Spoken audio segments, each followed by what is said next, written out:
Bem, gente, parece estranho a gente ver o Bolsonaro dizer, né, que não é justo dizer que ele atacou a democracia. Jair Bolsonaro, desde que existe, ataca a democracia. Jair Bolsonaro adora o autoritarismo, adora o fascismo, adora tudo aquilo que é contrário à democracia. Isso desde o seu tempo de exército, quando foi expulso por uma tentativa de ataque terrorista. Ataque terrorista nunca é democrático. E aí passou a ter a sua vida parlamentar, onde chegou até a dizer que Fernando Henrique, por exemplo, deveria ser fuzilado. Isso também não é democrático. E aí, né, durante toda a sua vida de parlamentar, foi vários ataques, inclusive no impeachment da Dilma, ele citou Brilhante Ustra, de quem era amigo. Brilhante Ustra, Carlos Alberto Brilhante Ustra, foi um dos maiores torturadores que existiram durante a nossa ditadura militar, e eu diria, pelo conhecimento que eu tenho, sobre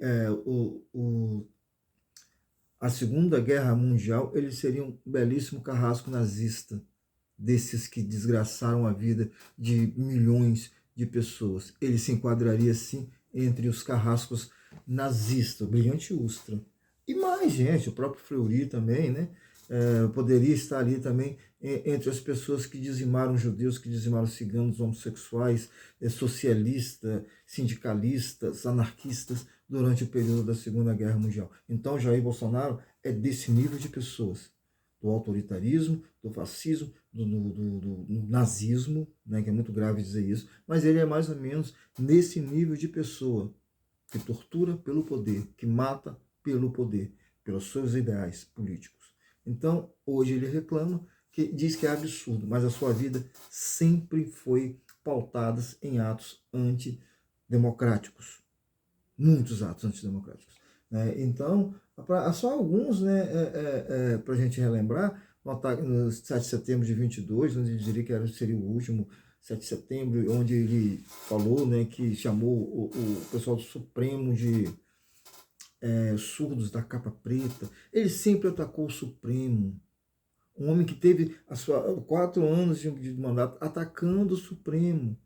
E hoje fala que é exagero dizer que ele atacou a democracia. Ele sempre atacou a democracia e criou aquela frase, né, que Supremo é o povo. E quando ele dizia que o Supremo é o povo que ele dizia ser Supremo, estava na fila do desemprego, estava na fila do osso, estava na fila da miséria. Por várias vezes ele atacou as instituições, por várias vezes ele ameaçou as instituições com as Forças Armadas, inclusive, dizendo que a democracia existe enquanto as Forças Armadas desejarem, enquanto for esses os desejos das Forças Armadas. Né? E ali eu escrevi aqui algumas coisas, né, que ele cansou de dizer que era fácil impor uma ditadura no Brasil, quis armar todo mundo, dizendo que o povo armado jamais seria escravizado, quando na verdade ele estava armando as pessoas, imaginando que essas pessoas fossem defendê-los, e que quase aconteceu. De certa forma aconteceu. Né?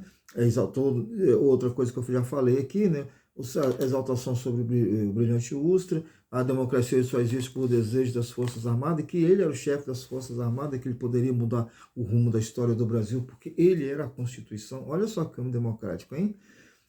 Disse que ia dar porrada na cara do repórter, encher sua boca de porrada, foi isso que ele falou, seus ataques às jornalistas mulheres, principalmente, por muitas vezes humilhando, ofendendo. Quem não se lembra quando ele disse que a jornalista queria dar um furo com uma forma de deboche nojento, misógino, e que várias vezes coisas dessa natureza aconteceram. Na pandemia, se revoltou com a autonomia dos estados e municípios para cuidar da situação e disse até que chamaria as Forças Armadas para garantir a lei. Na pandemia, as pessoas só queriam salvar a vida do povo brasileiro e ele foi contrário a tudo isso. A sua atitude na pandemia foi totalmente antidemocrática, porque não era o desejo do povo, aquele era o desejo dele, o desejo de ver as pessoas morrerem, né, na sua imunização de manada, né, e que infelizmente culminou com a morte de mais de 700 mil pessoas. É claro, a gente sabe que morreria pessoas, mas não 700 mil, né? E aí ele disse que se ele colocasse ali um decreto para o comércio abrir, ninguém poderia ser contrário, ninguém seria contrário a a esse decreto pela força que ele ia impor nesse decreto, né? E aí foi até quando o Fux disse que não, o STF está vigilante. Foram muitos ataques, chegou a chamar o Alexandre de Moraes de canalha, né? E por várias vezes, várias. E muita gente em torno dele ali também divulgando essas palavras antidemocráticas do Jair Bolsonaro, como por exemplo Silas Malafaia, que levou a antidemocracia até para dentro da igreja, que muita gente dentro da igreja hoje também tem um pensamento antidemocrático que foi disseminado por Jair Bolsonaro, mas que chegou a essas pessoas através do Malafaia, através de outros pastores que também nunca tiveram o pé dentro da democracia. Então, gente, é absurdo ele falar qualquer coisa nesse sentido, quando a gente sabe que toda essa fala antidemocrática, todas essas atitudes antidemocráticas levaram, inclusive, ao 8 de janeiro. Tudo isso levou o povo ao 8 de janeiro. Porque o povo acreditava que naquilo ali estava defendendo o Jair Bolsonaro, que foi injustiçado de tanta fala mentirosa que ele fez durante todo o processo eleitoral e até antes do processo eleitoral. E aí ele chama, né, em julho do ano passado, ele vai chamar para dentro das instituições do governo, para os seus palácios do Planalto, vai chamar embaixadores para pegar o que? Contra a democracia. Para pegar contra as urnas eletrônicas, para pegar contra o Tribunal Superior Eleitoral.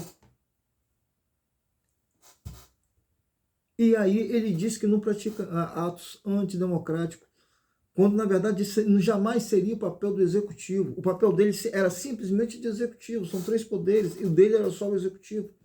Mas ele queria desmoralizar o STF, o Supremo Tribunal Federal, de uma forma muito antidemocrática, de uma forma muito autoritária. Ele vai ter que pagar por isso, e vai pagar. Por enquanto, o que pode acontecer com ele hoje é a inelegibilidade. Hoje é só isso que pode acontecer, mas ele tem mais processos para responder também em relação à inelegibilidade, mas também em relação à prisão, né? Ele vai pagar penalmente por isso também. E é o que a gente torce para que aconteça, porque isso faz parte da democracia, as pessoas que cometem crimes pagarem por os crimes que cometeram. Jair Bolsonaro cometeu crime durante toda a sua vida política, rachadinhas e tudo mais, e diz que não atacou a democracia. Ele é um verdadeiro ataque à democracia. Então hoje ele pode se tornar inelegível, nessa semana, melhor dizendo, que eu acho pouco provável que se resolva hoje, mas talvez na quinta-feira, e vai ser para o bem da democracia. Até para servir de exemplo para que as pessoas que tentam se aventurar nesse caminho autoritário do Bolsonaro esbarrem nesse temor de que o STF pode sim, em nome da democracia, caçá-lo.